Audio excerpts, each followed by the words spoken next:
जय हिंद। राजस्थान में sub inspector की भर्ती परीक्षा में बहुत बड़ा कथित घोटाला देखने के लिए सामने आया है।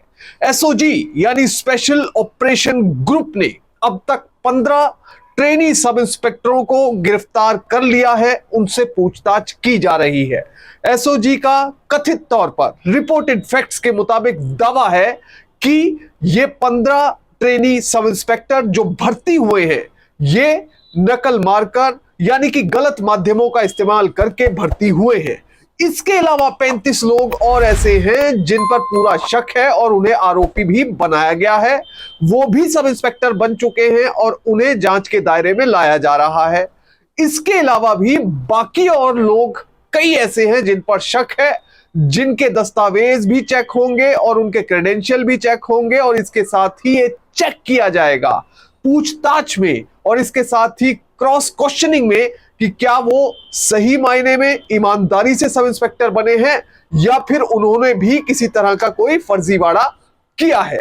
बहरहाल ये सब हुआ कैसे, आखिर जो नकल हुई तो नकल एक एग्जाम में कैसे हो सकी, क्योंकि जितने भी कंपेटिटिव एग्जाम है उसमें पेपर कुछ ही देर पहले एग्जाम सेंटर में पहुंचता है, तो नकल का यहां पर स्कोप आखिर पैदा कैसे हुआ, इसके बारे में आज आपको जानकारी देंगे। इसके साथ ही ये जो नकल हुई ये करवाई किसने और जिसने भी नकल करवाई उसे इसके लिए कितने पैसे मिले, इसके बारे में भी आपको बताएंगे। पर सबसे पहले आपसे अपील कि आप लाखों की संख्या में हमारी वीडियोस को तो देख रहे हैं पर चैनल को सब्सक्राइब नहीं कर रहे हैं, इसलिए अगर आप YouTube पर देख रहे हैं तो फौरन चैनल को सब्सक्राइब कीजिए, बेल नोटिफिकेशन ऑन कीजिए, कमेंट कीजिए और इसके साथ ही वीडियो को ज्यादा से ज्यादा शेयर कीजिए। वहीं फेसबुक पर देख रहे हैं तो फेसबुक पेज को लाइक कीजिए, वीडियो को शेयर कीजिए और कमेंट कीजिए। मैं जानता हूं ये वीडियो आप आखिर तक देखेंगे क्योंकि ये है ही इतना दिलचस्प केस। अब हुआ क्या, दरअसल सब इंस्पेक्टर की परीक्षा जो कि साल 2021 के सितंबर महीने में होनी थी, 13, 14 और 15 3 तारीखें थी जिन दिनों में सब इंस्पेक्टर का एग्जाम होना था। फरवरी के महीने में नोटिफिकेशन निकला था, इसलिए सितंबर का महीना एग्जाम के लिए रखा गया था। अब राजस्थान में अलग अलग जगह परीक्षा का केंद्र बना था और जयपुर में हसनपुर एक इलाका है, वहां पर एक स्कूल है रविंद्र बाल भारती सीनियर सेकेंडरी स्कूल। वो भी जैसे बाकी के परीक्षा केंद्र थे वहां पर भी परीक्षा का एक केंद्र बना हुआ था। अब ये केंद्र इंपॉर्टेंट इसलिए है क्योंकि ये एसओजी यानी स्पेशल ऑपरेशन ग्रुप की एफआईआर में इसका नाम दर्ज है, क्योंकि पेपर यहीं से लीक हुआ। पेपर यहीं पर आने वाले थे, यानी कि हर सेंटर में जहां पर एग्जाम देने परीक्षार्थी आएंगे वहां पर पेपर भी आएगा, तो पेपर यहां पर आने वाले थे, इसलिए यहां पर कथित तौर पर सेटिंग की गई एग्जाम सेंटर के सुपरिटेंडेंट के साथ, जिनका नाम है राजेश खंडेलवाल के साथ कथित तौर पर रिपोर्टेड फैक्ट्स के मुताबिक 10 लाख रुपए में यह सेटिंग हुई, यानी उन्हें 10 लाख रुपए इन बिचौलियों के द्वारा, पेपर लीक करवाने वाले लोगों के द्वारा दिए गए कि आप पेपर लीक करवाइए और आपको 10 लाख रुपए हम देते हैं। अब पहला पेपर था 13 सितंबर 2021 में। 13 तारीख को इन बिचौलियों ने, पेपर लीक करवाने वालों ने, एग्जाम सेंटर के सुपरिटेंडेंट ने कोशिश तो की पर पेपर लीक नहीं हो सका क्योंकि वहां पर सिक्योरिटी ज्यादा थी। इसके साथ ही और भी कई अरेंजमेंट्स इस तरह के किए गए थे कि 13 तारीख को किसी वजह से पेपर लीक नहीं हुआ। अब जगदीश जो कि पेपर लीक करवाने वाले गिरोह का एक खास गुर्गा है, एक खास मास्टरमाइंड है, वो भी काफी निराश था। अब 14 तारीख का दिन था, 14 तारीख को फिर से पेपर होना था। अब 14 तारीख के पेपर में ये किसी तरह का रिस्क नहीं लेना चाहते थे, इसलिए भांबू नाम के एक शख्स को कथित तौर पर भेजा गया जयपुर के स्कूल में। सुबह ही इसको एग्जाम सेंटर के सुपरिटेंडेंट राजेश खंडेलवाल से मिला दिया गया। राजेश खंडेलवाल ने किसी तरीके से इसको उस कमरे में पहुंचाया जहां पर कि पेपर आने वाले थे, जहां पर पेपर रखे जाने थे। अब नॉर्मली जो कॉम्पिटिटिव एग्जाम होता है उससे तकरीबन 2 घंटे पहले पेपर आ जाता है, 2 से ढाई घंटे पहले एग्जाम सेंटर में पेपर आ जाता है। तो यहां पर भी 2 घंटे पहले पेपर आने वाला था। अब पेपर वहां पर पहुंच गया। अब पेपर जब पहुंचा तो उसकी सील वगैरह सब चेक हुई सबके सामने और उसको फिर कमरे में बंद करके सभी अधिकारी कमरे से बाहर चले गए। अब सब अधिकारियों को तो यह लग रहा था कि कमरे के बाहर वो आ गए हैं, अंदर कोई नहीं है, मगर अंदर छिपा हुआ था एक गुर्गा, पेपर लीक करवाने वाला गुर्गा, जिसका नाम था भांबू। भांबू ने इमीडिएटली जैसे ही दरवाजा बंद हुआ, उसने अपना काम करना शुरू कर दिया। उसने फौरन एक सेट की सील खोल दी। सील खोली, उसके बाद वहां से फोटो क्लिक की, व्हाट्सएप से अपने दूसरे गुर्गे मास्टरमाइंड को वो भेज दी। यानी कि क्वेश्चन पेपर अब जा चुका था जगदीश के पास। विद इन मिनट्स यानी विद इन सेकेंड्स ये पेपर वहां चला गया। उसके बाद भांबू ने जैसे ही फोटो खींची, उसके बाद वापस वो पेपर सील बंद करके वैसे के वैसे वहां पर रख दिया।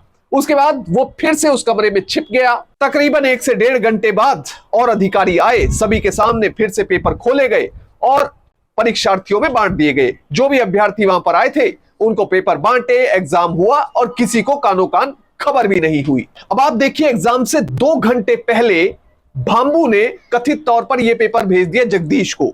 जगदीश ने विद इन सेकेंड्स उस पेपर का प्रिंट आउट निकाला, फिर उसे एक व्यक्ति से सॉल्व करवाया और फिर आगे अपने जितने भी हैंडलर्स थे उनको भेजता चला गया, ताकि जितने भी लोगों से पैसे लिए हैं उनको यह पेपर दिखाया जा सके, ताकि वो इसे रट ले और फिर परीक्षा अच्छे से दे सके। अब जैसे एक उदाहरण लेते हैं, अलग अलग जगह पर लोग बैठे थे। ऐसे ही उदयपुर में 15 सितंबर को एक होटल के कमरे में कुछ अभ्यर्थी बैठाए गए थे। वो अभ्यर्थी जिनमें से अशोक सिंह नाथावत, राजेंद्र यादव, प्रेम सुखी भी मौजूद थे, उन सभी ने इस पेपर को देखा, सॉल्व किया और उसके बाद एग्जाम लिखा, उसमें सेलेक्ट भी हुए। और फाइनली अशोक सिंह नाथावत ने नौकरी ज्वाइन नहीं करी, राजेंद्र यादव ने ज्वाइन नहीं करी, मगर प्रेम सुखी जो कि सेलेक्ट हो गई और फिलहाल ट्रेनिंग भी कर रही थी। अब इस परीक्षा का टॉपर है सांचौर जिले का नरेश बिश्नोई। इसके साथ ही नारंगी कुमारी, राजेश्वरी, गोपी राम, श्रवण कुमार, मनोहर, सुरेंद्र कुमार, करणपाल, विवेक भादु, एकता कुमारी, रोहिताश कुमार, ये वो कैंडिडेट्स हैं जिन्होंने एग्जाम दिया और एसओजी के मुताबिक इन सब ने गलत माध्यमों का इस्तेमाल किया। इसके अलावा भी कई ऐसे ट्रेनी सब इंस्पेक्टर हैं जो सेलेक्ट हुए हैं मगर अभी पकड़े नहीं गए हैं। एसओजी का यह कहना है कि जितने भी लोगों ने पेपर पहले लीक करवाकर परीक्षा दी है उन्हें बख्शा नहीं जाएगा। एसओजी ने अपनी एफआईआर में यह कहा है कि यह सब काम ऐसे नहीं कि 1 या 2 शख्स चला रहे थे, इसके लिए एक बड़ा नेटवर्क था जो काम कर रहा था। जैसे कि भांबू ने पेपर भेजा जगदीश के पास, अब जगदीश ने यह पेपर आगे अपने अलग अलग हैंडलर्स को भेज दिया, उन्होंने जगदीश को पैसे दिए। अब जैसे जगदीश ने सबसे पहले पेपर भेजा अशोक सिंह नाथावत के पास, अशोक सिंह ने सबसे पहले अपना एक व्यक्ति जिसने पैसे दिए हुए थे, जो परीक्षा में बैठ रहा था, हर्षवर्धन मीना, उसको पेपर दिखाया। उसके साथ ही कई और कैंडिडेट्स ऐसे थे जिन्होंने पैसे दिए हुए थे, उन्हें पेपर दिखाया गया और उन्हें कहा इसे रट लो क्योंकि यही पेपर में 1 घंटे बाद आने वाला है। और उन्होंने रट लिया और उसी तरीके से जाकर पेपर दिया, वो एग्जाम क्वालिफाई कर गए। अब इनको दिखाने के साथ ही अशोक सिंह नाथावत ने ये पेपर आगे भी सेल कर दिया। अनिल मीणा नाम का शख्स है जिसे 15 लाख रुपए में कथित तौर पर अशोक सिंह नाथावत ने यह पेपर बेच दिया। अब अनिल मीणा भी, उसके भी कुछ लोग थे अभ्यर्थी जिनसे पैसे लिए हुए थे, उन्हें पेपर सबसे पहले उसने दिखाया और उसके बाद अपने अगले हैंडलर को यह पेपर उसने भी बेच दिया। कमलेश मीणा और अरुण शर्मा ये 2 हैंडलर थे जिनके जरिए अनिल मीणा काम कर रहा था, तो इन दोनों हैंडलर्स को पेपर भेज दिया गया। अब इसके बाद अनिल मीणा ने एक और व्यक्ति भूपेंद्र सारन को यह पेपर बेच दिया, पैसे लिए पूरे 50 लाख रुपए। भूपेंद्र सारन ने आगे अपने हैंडलर्स को बेचा और जितने भी अभ्यर्थी जिसके कांटेक्ट में थे, यानी जिसने जितने जितने पैसे लिए हुए थे, उन पैसों के बदले उन्हें पेपर दिखाते चले गए और वो रटते चले गए और उसके बाद परीक्षा देकर आ गए। अब जो भूपेंद्र सारन है उसने सुनील, महेंद्र, सुनील भादु, कमलेश ढाका, सुरेश साहू और दिनेश सारन को भी आगे पेपर बेच दिया जो कि उसके खास हैंडलर्स थे। अब कुछ कैंडिडेट्स हैं, शक ऐसे पैदा होता है कि जिन्होंने भी ये पेपर देखा उनमें से कुछ सिलेक्टेड कैंडिडेट्स हैं, जैसे अभय सिंह है, मनोहर लाल है, मनोहर सिंह है और इसके साथ ही भगवती बिश्नोई है। ये वो लोग हैं जिनके नाम जांच में सामने आए हैं। जब एक एक करके लोगों से सवाल किए गए तो इनके नाम भी निकल कर सामने आए हैं। ये वो कैंडिडेट्स हैं जो सेलेक्ट हुए हैं और निकल कर सामने ये आया है कि इन लोगों ने कथित तौर पर नकल मारी थी, यानी कि गलत माध्यमों का इस्तेमाल किया था। जो पेपर लीक हुआ था उसे इन्होंने भी पढ़ा था। अब जो एसओजी ने मामला रजिस्टर किया है वो अलग अलग धाराओं के तहत किया है। एक लगाई है आईपीसी की धारा 419, दूसरी है आईपीसी की धारा 420, तीसरी है आईपीसी की धारा 120 बी, फिर आईटी एक्ट की धारा लगाई गई है 66 डी। इसके साथ ही राजस्थान पब्लिक एग्जाम एक्ट की धाराएं लगाई गई हैं, सेक्शन 4, सेक्शन 5 और सेक्शन 6। इन सब के बारे में हम आपको बताएंगे। सबसे पहले आईपीसी की धारा 419। इस धारा के तहत जो प्रावधान किया गया है वो है पनिशमेंट फॉर चीटिंग बाय पर्सोनेशन। इसके तहत 3 साल तक की सजा हो सकती है या जुर्माना हो सकता है या फिर दोनों हो सकते हैं। वहीं दूसरी है आईपीसी की धारा 420। जो भी व्यक्ति फर्जीवाड़ा करेगा उस पर यह धारा लगाई जाती है। इसके तहत सबसे सख्त सजा है, 7 साल तक की सजा हो सकती है और साथ में जुर्माना भी होगा। तीसरी धारा है आईपीसी की धारा 120 बी। इसके तहत आपराधिक साजिश के लिए सजा दी जाती है। इसमें 6 महीने से ज्यादा की सजा हो सकती है या जुर्माना हो सकता है या फिर दोनों हो सकते हैं। अगली धारा है आईटी एक्ट की धारा 66 डी, जिसमें साफ तौर पर प्रावधान है कि punishment for cheating by personation by using computer resources, जिसमें 3 साल तक की सजा हो सकती है और साथ में 1 लाख रुपए तक का जुर्माना हो सकता है। अब फिलहाल एसओजी अपनी जांच बहुत तेजी से आगे बढ़ा रही है।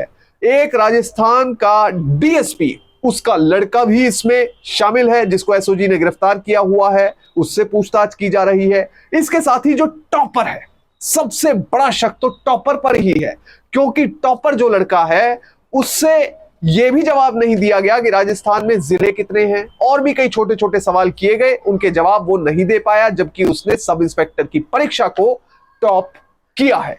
कुल मिलाकर हमें सीखने को यह मिलता है कि अगर गलत माध्यम का इस्तेमाल करके कोई भी परीक्षा दी जाती है तो अंत अच्छा नहीं हो सकता। जय हिंद।